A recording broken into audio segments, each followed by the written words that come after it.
প্রশ্ন: সকলে বলে ভগবান আছেন, ভগবান থাকলে দেশে এত দুঃখ কষ্ট কেন?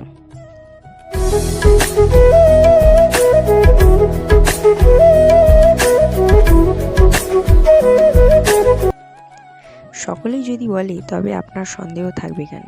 দেশে রাজা প্রজা আছে বলেই দেশে আইন আছে, দেশে আইন আছে বলেই আইন ভঙ্গকারীর দণ্ডবিধান আছে, দণ্ডবিধানের জন্য জেলখানাও আছে। তখন কি আপনি মনে করেন যে জেলখানায় আইন ভঙ্গকারীকে কষ্ট ভোগ করতে হয়, অতএব দেশে রাজা মনে হয় নেই?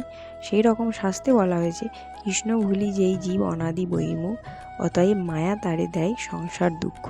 কৃষ্ণ ভক্তি বহির্মুখ হয়ে আমরা জীব কোনো এক সময় এই দুঃখময় জগতে মায়ার তত্ত্বাবধানে পতিত হয়েছি। এখানে তো দুঃখ কষ্ট ভোগের জন্যই মায়াবদ্ধ হয়েছি। অর্থাৎ কৃষ্ণ ভক্তির শূন্যতাই আমাদের দুঃখ কষ্টের কারণ। সুতরাং দুঃখ কষ্ট পাচ্ছি মানেই কৃষ্ণ নেই, ভগবান নেই, এরকম কথা ঠিক নয়। তারপর বলা হয়েছে যে আমরা তো কষ্ট পেতেই থাকলাম, বহুকাল নিস্তার পাবো কি করে? তখন বলা হয়েছে, সাধু শাস্ত্র কৃপায় যদি কৃষ্ণ উন্মুখ হয়, সেই জীব নিস্তরে মায়া তাহারে ছাড়ায়।